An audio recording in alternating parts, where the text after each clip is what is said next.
Bom dia a todos. Venho aqui falar de Copilot in Your Business, mas não venho aqui vender nada da Microsoft, apesar de ser da Microsoft, mas pronto, faz parte. Não vou usar o patrocínio para isso. Bom, meu nome é André Valle, eu sou o Cloud Solution Architect na Microsoft. Deixa eu ver se isto funciona. Não? Não é este botão? Todas as imagens que vocês vão ver nesta apresentação são geradas por AI, como ali o meu avatar também, que apesar de estar bem mais, não sei, acho que tem mais cabelo do que eu mesmo assim, mas pronto, está interessante. Pronto, trabalho na Microsoft há relativamente pouco tempo, quase 2 anos, mas há muitos anos em consultoria e trabalho em particular na área de Data and AI e, portanto, é por isso que também estou aqui a falar convosco hoje. Não sei se isto está a funcionar ou se sou eu que não estou a saber usar. Ok. Assim, apenas como aqui uma frase inicial, não sei se têm noção disto, mas estima-se que em 2025 60% das organizações vai estar a usar AI para melhorar os seus processos. E AI aqui não é necessariamente Generative AI. Como estávamos agora a falar com o do Pedro, há outros tipos de AI. Mas a cena engraçada aqui é 2025 é para o ano. Isto é para aí daqui a 7 meses, não é? Portanto, nós estamos muito perto disto. E estamos a falar nisto aqui porquê? Porque nós queremos fazer parte destes 60% e não dos outros 40% que não vão estar a usar este tipo de tecnologia para melhorar o seu próprio negócio, não é? Bom, porquê é que a AI generativa, e eu vou ficar aqui um bocadinho mais desse lado hoje, não apenas, mas porquê é que é assim tão interessante? Porquê é que isto é importante? Por um lado, e apesar de eu concordar com o Pedro que o valor da Generative AI ainda não está totalmente provado, como na AI mais tradicional, mas já se percebeu que, do ponto de vista de inovação, tem uma relevância crucial. Os negócios que estão a usar já estão a ter algum valor daqui. Claro que pode ser a Accenture, como estava a falar há um bocadinho, mas ainda assim há aqui, de facto, um papel importante em termos de inovação e temos visto isto em todos os setores, que a Generative AI está a ser utilizada em muitos casos de uso. Depois, o potencial transformativo. Acho que também é inegável que conseguimos, e já se mostrou também isso, não só do ponto de vista de criatividade, automação de tarefas e workflows, é diferenciador. E depois o impacto das operações. Este talvez seja aqui, talvez até o mais óbvio, do ponto de vista de impacto. Porquê? Comunicação interna, criação de conteúdos, otimização de processos, é de facto um game changer e estamos a ver isso a acontecer também, enquanto Microsoft, obviamente, porque temos produtos que também agem sobre esta área, a melhorar muito os processos das empresas. Portanto, o que eu vou falar aqui hoje, na prática, é muito pouco sobre Gen AI, mas só para perceber, para estarmos todos na mesma página. Depois, 3 pilares nos quais AI, neste caso Gen AI, está de facto a impactar os negócios e depois concluímos. E eu faço isto tudo, espero eu, dentro do tempo. E mostro-vos umas coisas pelo caminho também, entretanto. Então, Generative AI, eu acho que pronto, na prática isto não há de ser novidade para ninguém aqui, mas pronto, na prática o que é isto da Generative AI? É um subset, é um subconjunto de inteligência artificial, portanto nada que não existisse já no passado. Agora, a novidade é que Gen AI, a ideia, em vez de pegarmos em dados e prevermos na prática com base em dados que já tínhamos antes, estamos a criar conteúdo, dados que não estavam lá antes, com base em padrões que são retirados da informação de treino. E para isso usamos muita informação, portanto um conjunto enorme de informação, multidisciplinar ou multimodal, portanto estamos a falar não só de texto, mas de áudio, de vídeo, de imagens. Com isto temos modelos enormes, multimodais também, que aprendem estes padrões e depois com um prompt simples ou um conjunto de inputs conseguimos então gerar outputs novos, coisas que não estavam lá nos dados em que eles foram treinados. Às vezes estavam, mas a ideia muito é que não estejam. Pronto, resumidamente, Gen AI é isto. E onde é que isto se pode aplicar?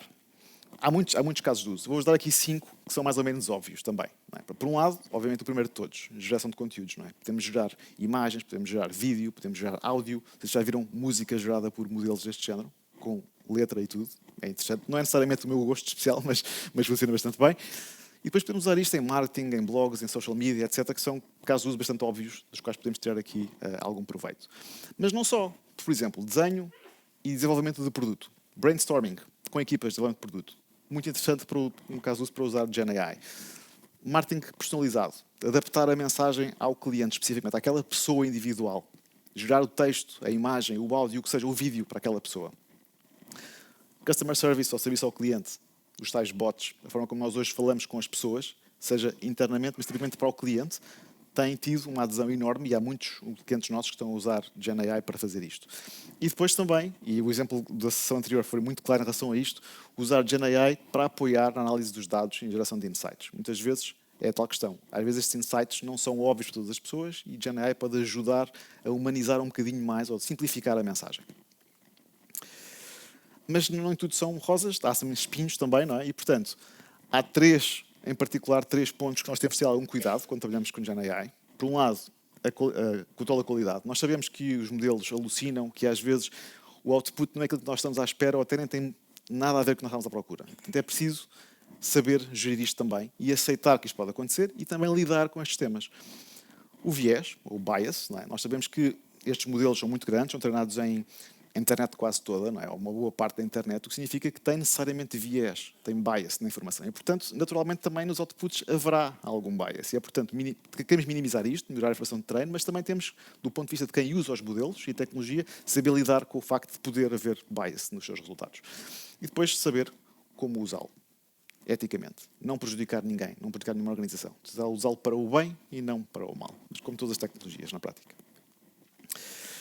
Eu tinha aqui, isto por acaso estava animado, tinha aqui iam aparecendo as coisas, não está a acontecer agora. Não sei se é porque vocês desligaram as coisas, mas isto tinha tudo bem, não faz mal, eu explico na mesma, não faz mal. Eram 3 exemplos que eu vos quis dar, eu quis trazer exemplos reais, portugueses, neste caso, da ação de GenAI. Em particular, neste caso, são todos do ponto de vista de comunicação. O primeiro de todos está lá da parte de trás, é o Guia Prática da Justiça, que foi o primeiro, já apareceu foi em março de 2023. Eu tive a sorte de participar nesse projeto também. Foi o primeiro chatbot para o governo português que usava ChatGPT por baixo. Na prática, o que ele faz é responder a perguntas sobre casamentos e divórcios. Agora já tem mais dados já para poder responder. Mas na altura foi a primeira coisa que foi feita desta forma, não com aquele tipo de bots que temos que dar uma árvore de decisão, em que se a pessoa disser A, ele faz A, se não faz B. Pronto, este aqui era um ChatGPT na prática, mas limitado a um contexto que era a parte legal de casamentos e divórcios.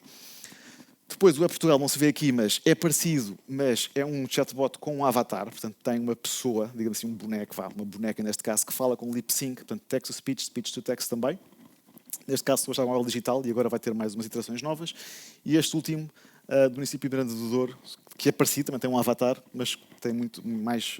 O tema é mais os temas da cultura daquele município, Pauliteiros de Miranda, etc. Portanto, também achei que era interessante. Em todos eles, estamos a falar de interface de língua natural, portanto, estamos a falar com um chatbot.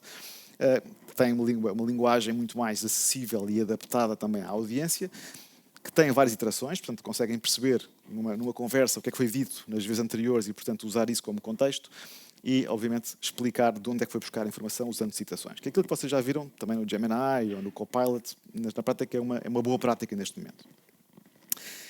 Bom, esquecendo agora que já falámos sobre GenAI, vamos entrar então nos 3 pilares que também falei lá há bocadinho. O primeiro de todos, melhorar a comunicação, é um dos casos mais interessantes para Generative AI. E do ponto de vista, por exemplo, interno, que é uma das primeiras coisas que se fazemos, não é? Por que não usar isto então para melhorar a comunicação dentro da nossa própria organização? E há aqui 3 casos mais ou menos óbvios. A geração automática de reports, e hoje já podem fazer isto, não estamos a falar de coisas muito futuristas. Se usassem, obviamente vou mencionar aqui produtos da Microsoft, mas não me levem a mal, não é para vender, para dar exemplo, não é? Mas usarem o Copilot do Power BI, ele consegue gerar reportes de forma automática, porque conhece o modelo semântico de dados que está por baixo e, portanto, consegue gerar automaticamente reportes e insights. Os chatbots, para podermos falar, questionar, de ter respostas sobre dados da empresa. Isto é um dos casos de uso mais óbvios e mais imediatos também que têm aparecido dos nossos clientes. Quase todos têm corpos de conhecimento bastante grandes, muitas vezes pouco estruturados, documentos, etc. E, portanto, por que não montar um chatbot que consegue ler essa informação e explicá-la e ajudar os colaboradores a encontrar essa informação de forma mais rápida. E depois, gerar e-mails, drafts, etc., ou até fazer um bocadinho de coaching como escrevemos os e-mails. Isto, mais uma vez, todos estes são funcionalidades que, por exemplo, no caso do Copilot 365, já vêm no produto. Mas não só para dentro, mas também para fora. Portanto, quando temos clientes externos, não apenas o nosso colaborador, também podem beneficiar deste tipo de tecnologias. Não só o chatbot para o suporte, que pode inclusive não apenas responder as perguntas, mas até agir em nome do cliente. Por exemplo, podemos fazer integrações destes chatbots com os nossos sistemas internos de negócio e pode consultar informação sobre um cliente, pode até, no limite, agir em nome do cliente sobre a empresa, no caso de darmos essa possibilidade. Depois temos recomendações e produção de conteúdos, coisas que até já existiam, porque recomendações não é uma coisa específica de GenAI, como há pouco falámos, é um tema de machine learning, é um tema de outros tipos até de modelos, mas que funciona muito bem também quando juntamos Generative AI a este tipo de casos de uso.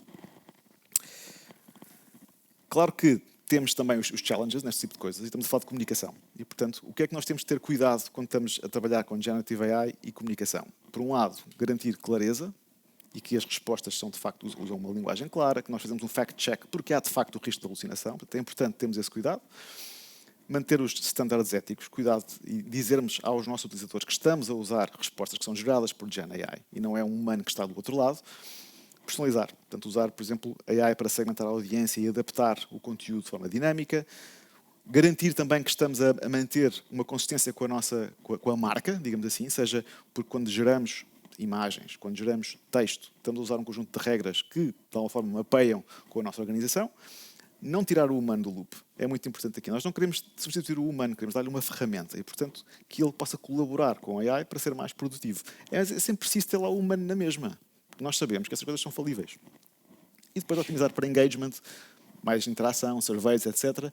E as últimas duas muito importantes, por um lado, privacidade e segurança, é sempre falado neste tipo de coisas. Temos que garantir que os dados dos nossos clientes e da organização são seguros e que não saem da esfera onde têm que trabalhar. E, mais uma vez, que o feedback dos utilizadores é muito importante. Isso é uma das coisas que, na prática, se virem bem, mais diferença teve no sucesso do ChatGPT. O ChatGPT, desde muito cedo, que foi treinado com Reinforcement Learning, significa que o feedback que era dado era usado para melhorar o modelo. E, portanto, nós também podemos, nas nossas soluções, fazer esse tipo de coisas e melhorar as nossas soluções com o feedback dos utilizadores. Quero dar aqui um exemplo, uma pequena demo. Eu gravei as demos para não estar a fazer a coisa live. Isto é muito simples. Isto é o Copilot do Word. Está em português, neste caso. Se isso funciona, pronto. O que eu estou aqui a fazer é, eu vou dizer ao Word para resumir o meu próprio CV, que está guardado no meu OneDrive. Portanto, aqui na pasta é que basta, neste caso, escrever e com a barra ele procura nos documentos a que eu tenho acesso e ele faz, isto na prática está a usar o GPT-4 por trás, não interessa muito o que é, mas na prática se vai perceber o que ele faz. Ele vai fazer o resumo. Na prática, aquilo que eu notei quando estava a fazer isto foi que o documento original tem umas 5 páginas e não tem uma estrutura muito linear. Mas é grande demais e, portanto, aquilo que eu lhe peço a seguir é, ok, está demasiado grande, tem demasiados parágrafos, eu só quero, no máximo, 3 parágrafos e quero isto apenas focado nas ideias principais. E, portanto, podemos fazer isto iterativamente, mais uma vez, é uma colaboração entre um AI e um ser humano, não estamos a falar de fazer tudo por nós, e mais uma vez ele vai reescrever, baseando-se no mesmo documento, os 3 parágrafos agora de forma mais direta. Outra coisa que se pode fazer é, e agora pegando no documento original, que é este que está aqui, eu posso também fazer outro tipo de coisas, que é usar o Copilot para fazer perguntas sobre o documento, ou até gerar coisas que não estão lá. Portanto, neste caso, o que lhe pergunto, neste caso no Copilot, é quando é que eu trabalhei numa empresa específica que por acaso está mencionado, algures para lá para baixo, numa das páginas. E ele faz a análise normal, ele acabou de pegar neste documento, vai pegar nele, vai fazer uma pesquisa interna e depois vai-me responder em língua natural. Claro que isto para um CV se calhar pode ser overkill. 5 páginas que a pessoa consegue ver isto. Sim, está bem, mas podem ser 100, não é? Não tem que ser 5. Portanto, está aqui, e mais uma vez, dá-me uma referência também de em que zona do documento é que ele encontrou esta informação. Está aqui na parte das referências. A seguir pergunta quais são os meus hobbies, que estão aqui em baixo, por acaso, nesta coluna do lado direito, nem sequer estão ali no meio. E mais uma vez, ele encontra e diz-me qual é que é a referência para onde foi. E depois peço para me encontrar 3 perguntas que o entrevistador me pudesse fazer se eu estivesse a candidatar a um emprego, neste caso na Microsoft, que é a posição que tenho atualmente. E ele, com base no meu histórico de carreira, faz então 3 perguntas, ou sugere 3 perguntas que façam sentido, de acordo com o meu CV, para aquela posição que estávamos a falar. Isto é apenas para vos mostrar a utilidade num processo colaborativo entre uma AI e o ser humano, no contexto do trabalho, neste caso, que é um Copilot no Word, podia ser feito também no PowerPoint, no Outlook, etc. Tem outro tipo de tarefas. Bom, então o segundo pilar, talvez aquele assim mais óbvio, estamos a falar de Gen AI, é a criatividade. Não é? Usar Gen AI para a parte criativa. E aqui parece muito óbvio o que é que podemos fazer com Gen AI. Obviamente podemos criar conteúdo visual, estamos a falar de imagens, de vídeo, podemos criar texto a todos usar, o ChatGPT é isso que faz na prática, podemos criar áudio, e aqui estamos a falar de voz, mas também de música, e podemos misturar isto tudo e criar designs. E há pessoas que o fazem bastante bem e há produtos que já usam este tipo de tecnologia para fazer esse tipo de coisas. Com base num conjunto de ideias, geram logo imagens, texto, até vídeo, com uma determinada marca, por exemplo. Uma das coisas mais giras que eu pessoalmente gosto de usar o GenAI é nesta componente aqui, a parte do brainstorming. Muitas vezes nós queremos ter uma ideia para fazer qualquer coisa. Por exemplo, esta apresentação aqui foi feita dialogando com o Copilot. Não foi ele que escreveu os textos, obviamente, mas a estrutura, a forma como eu quis montar as coisas foi feito muito com este tipo de abordagem. Que é uma AI, neste caso um Copilot, o que nós quisermos chamar, Gemini, etc., pode ajudar os seres humanos, neste caso, a gerar ideias novas. Damos um conjunto de requisitos e ele vai mandar para lá ideias. Ele faz isso muito rápido, portanto é muito fácil depois de colaborar. E podemos depois interagir e fazer várias iterações, um loop, neste caso, para ajudar aí. Depois também, com a AI, podemos pedir-lhe para nos simular um ponto de vista diferente do nosso. Muitas vezes nós temos os nossos próprios biases e nós podemos pedir, na escala de GenAI, olha, tenho esta situação, como é que tu vês isto desta forma? E a opinião que ele nos dá, ou que o AI nos vai dar, vai ser interessante para nós também podermos ver de outra forma as nossas ideias. E depois podemos combinar coisas, podemos dar várias ideias diferentes e pedir a um GenAI para combinar isto numa solução diferente e única. O que estou aqui a dizer é para abraçarem este conceito novo de equipas humano-AI. Ter as duas coisas, parte da mesma equipa. Não apenas uma ferramenta que está lá longe ou uma ferramenta que vai substituir os humanos, que também não é o caso, mas trabalhar em conjunto. E isto permite-nos, por um lado, amplificar a criatividade, aumentar a eficiência e também focar-nos também em inovação. Podemos fazer coisas que são mais interessantes e têm mais valor como seres humanos do que apenas os trabalhos repetitivos que o AI pode perfeitamente tratar por nós. Portanto, a ideia aqui é criar este loop de feedback, não é? Em que nós temos ao mesmo tempo o humano, ou parte da equipa, tem um conjunto de requisitos, tem um conjunto de ideias, passa pelo AI, vai gerar mais ideias, novas perspectivas. Nós fazemos alguma melhoria sobre isso, mais iterações, e fazemos isto continuamente. Isto faz-nos criar coisas novas de forma muito mais produtiva, muito mais rápida e muito mais interessante. Vou dar alguns exemplos de criatividade feita com AI. Okay? Eu peço perdão só pelo primeiro vídeo, porque tem ali um palavrão lá pelo meio, mas está com um pi no meio. Mas espero que gostem. Este é um anúncio todo feito por AI. Ever since I was a boy, my dream was to try the best pizza.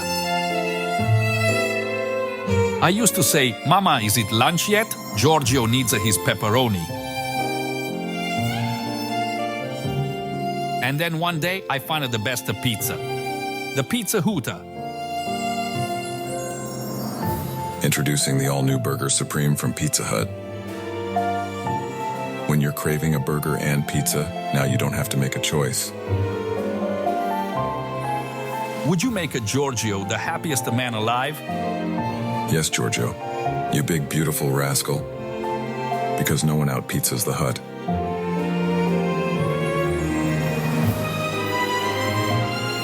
Mama, when is Papa coming back? We were supposed to go out for a pizza. Don't worry, Giorgio. Papa's just running a bit late. But Pizza Hut's got you covered. Because no one, and I mean no one, out-pizzas the f***ing Hut.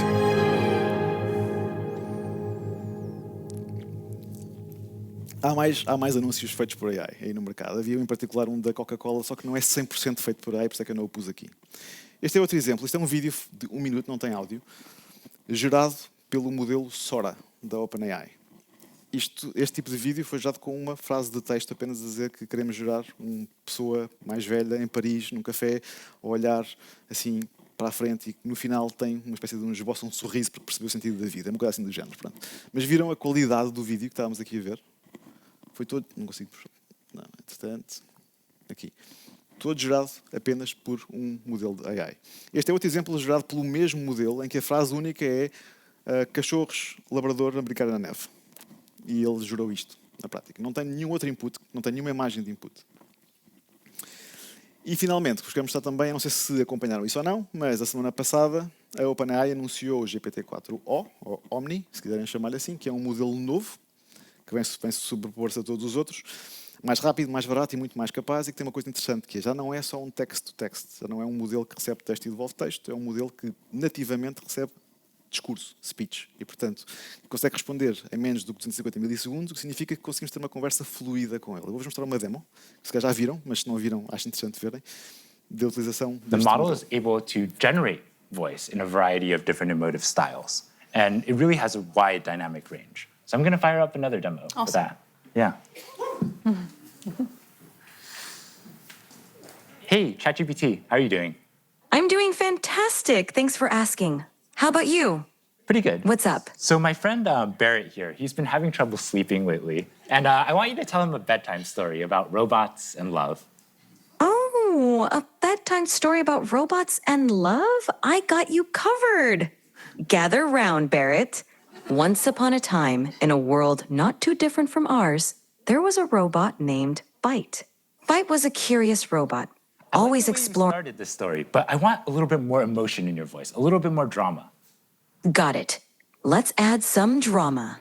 Once upon a time, in a world not too different from ours, there was a robot named Byte. No, ChatGPT. I really want maximal emotion, like maximal expressiveness, much more than you were doing before. Understood. Let's amplify the drama. Once upon a time, in a world not too different from ours, there was a robot named Byte. Byte Actually, can was you do this in a robotic voice now? initiating dramatic robotic voice. Once upon a time, in a world not too different from ours, there was a robot named Byte. Byte was a curious robot, always exploring new So I'm circuits. seeing, Barrett here, calm down a little bit. Can you end the story, but do it in a singing voice? And so Byte found another robot friend, and they lived circuitly ever after. Thank you so much. I definitely feel a lot more relaxed. Portanto, chamar a atenção para duas coisas aqui. Não sei se repararam. Por um lado, que a conversa é muito fluida. Eles não têm que esperar aquele tempo todo de latência que até hoje esperavam por causa da conversão do texto do speech to text e depois a conversão e depois a resposta outra vez. É muito rápido. E depois ele interrompeu várias vezes a resposta do modelo. Este modelo pode ser interrompido. Ele não vai esperar até ao final do seu discurso. Se nós falarmos, ele para e continua a ouvir. E além de poder receber texto e voz, também pode receber imagem. Podemos estar a usar a câmara do telemóvel e ele está ao mesmo tempo a processar. Na prática isto é revolucionário porquê? Porque vamos ter isto no nosso telemóvel, isto vai acontecer, não sei se viram as notícias, provavelmente há quem diga que a Apple vai anunciar que no iOS 18 vão ter isto logo embebido no sistema operativo. Ontem a Microsoft lançou os novos Copilot Plus PCs, significa que são PCs que têm um chip de AI e têm um Small Language Model embebido logo na máquina e, portanto, ao mesmo tempo vão ter este tipo de coisas no PC. Portanto, este tipo de coisa está a mudar muito rápido, não é? E é uma realidade. Bom, último pilar, eficiência. E aqui é a tal questão, GenAI é muito boa para ajudar para a parte criativa, aqui temos ainda que provar o valor disto, mas há algumas coisas que são interessantes. Por exemplo, nós sabemos que se temos que preencher formulários ou tirar dados, extrair dados de um documento ou de um conjunto de informação que não está bem estruturado e depois colocar noutro sítio, para isso os modelos funcionam muito bem. É muito fácil de utilizar, com um prompt simples, extrair informação, escrevê-la noutro sítio, portanto a parte de data entry é muito interessante.